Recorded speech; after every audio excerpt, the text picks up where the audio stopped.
trust, comfort, family, these are the things that make us feel safe. But what happens when they are shattered by horrors hiding in plain sight? Tonight, we uncover chilling tales of betrayal, loss, and survival. From an innocent babysitter to a knock in the dead of night, these real-life horror stories will make you question everything you think you know. Stay with us as we dive into the darkness.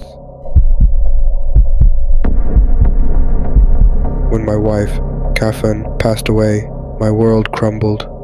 It was just me and my 3-year-old daughter, Alina, my little princess, my only light in the darkness.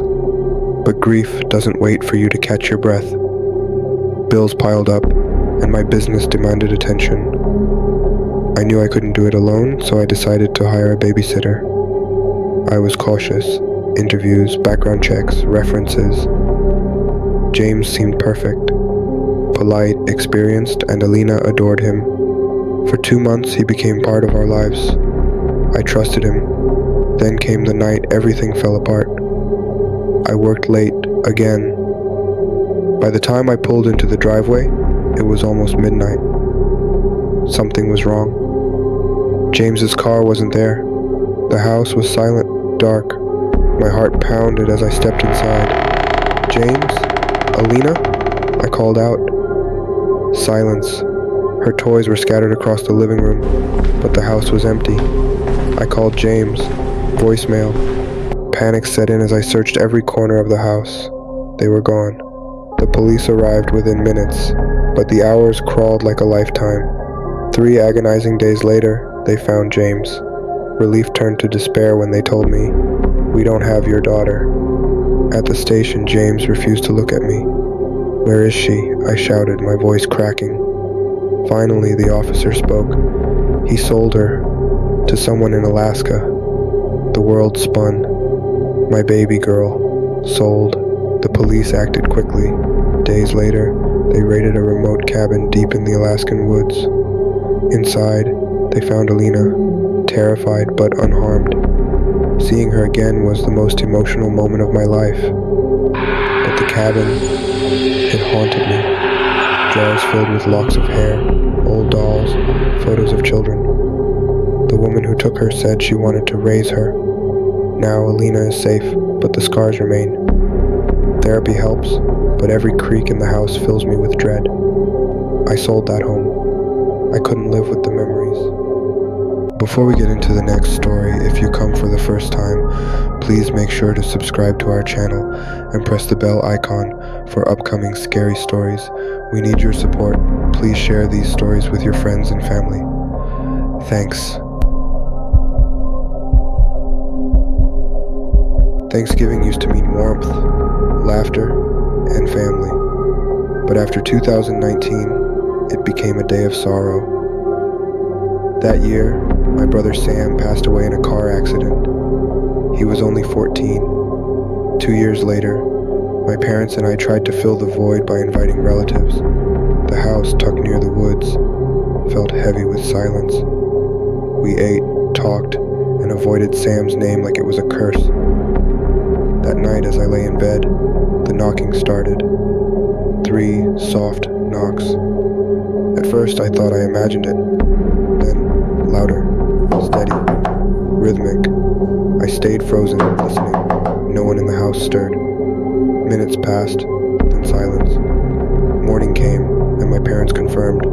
They heard it too. But the real shock came when we checked the porch camera. Sam. He stepped out of the woods, wearing the same clothes he died in.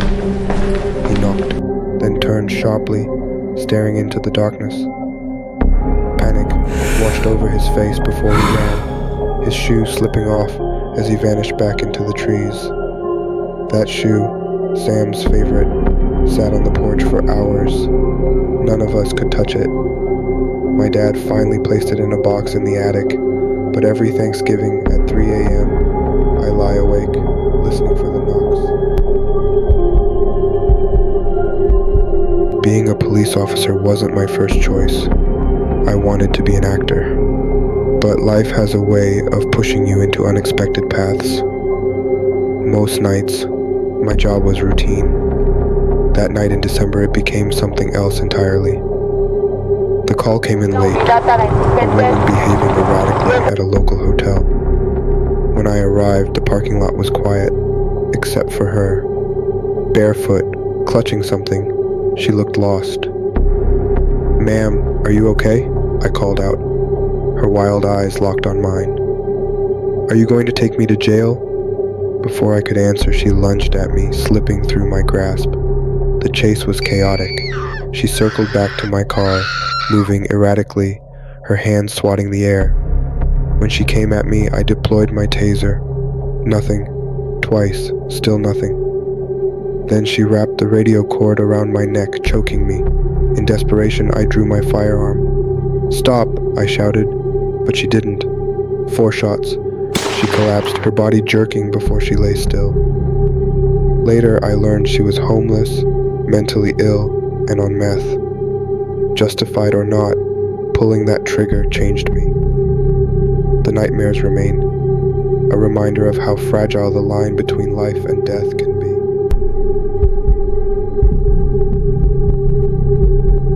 When Melody and I returned from our dream trip to Italy, we didn't expect the nightmare waiting for us. It started small, mugs out of place, books shifted. We joked about it until the night I got her call at work.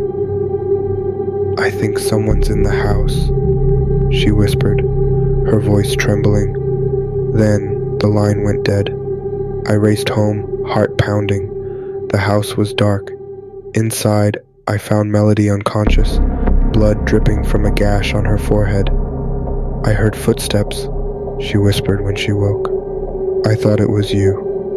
The police found no sign of forced entry, but weeks later I discovered something chilling, a baseball bat shoved into the back of the guest room closet.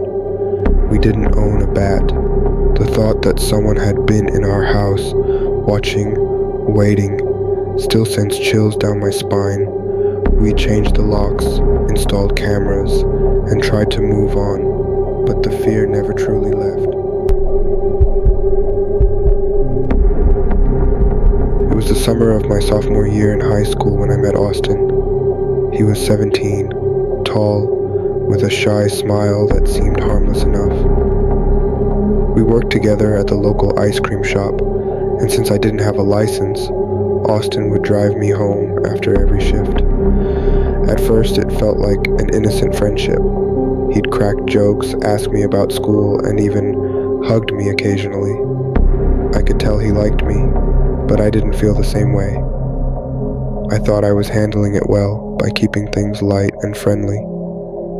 One night, after a back-to-school party, Austin offered to drive me home. As we sat in his car, he hesitated before asking, "Would you go out with me?"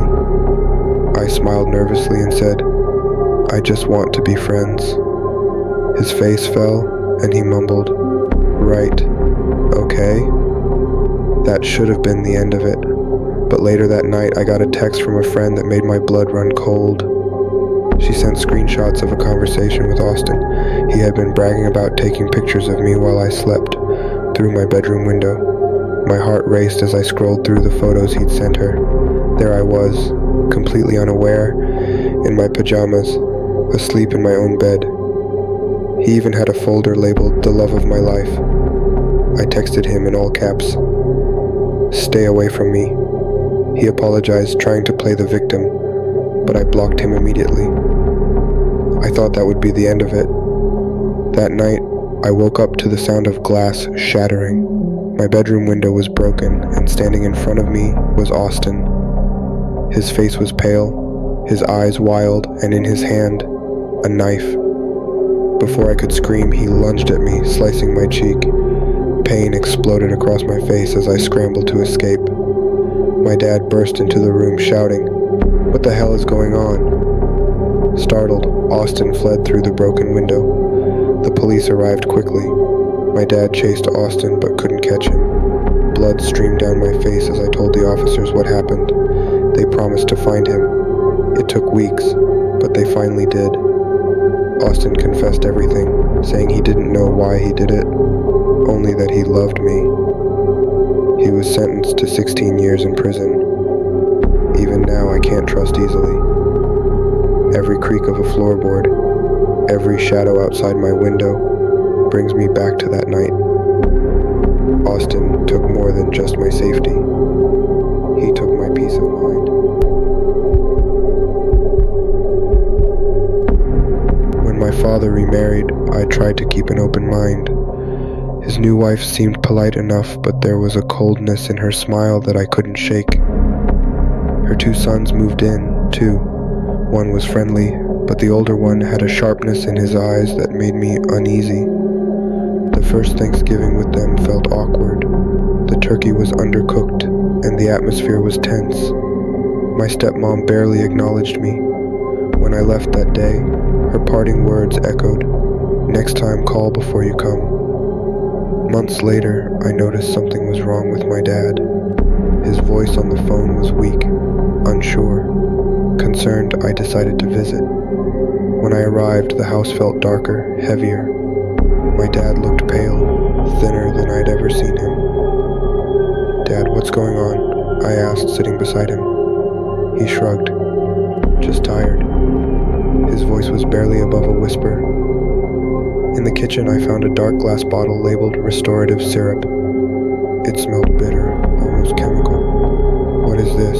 I asked. My stepmom appeared, snatching the bottle from my hands. "It's for your father," she snapped, "to help him recover." But he wasn't recovering. He was getting worse. That night, I couldn't sleep. The image of that bottle haunted me.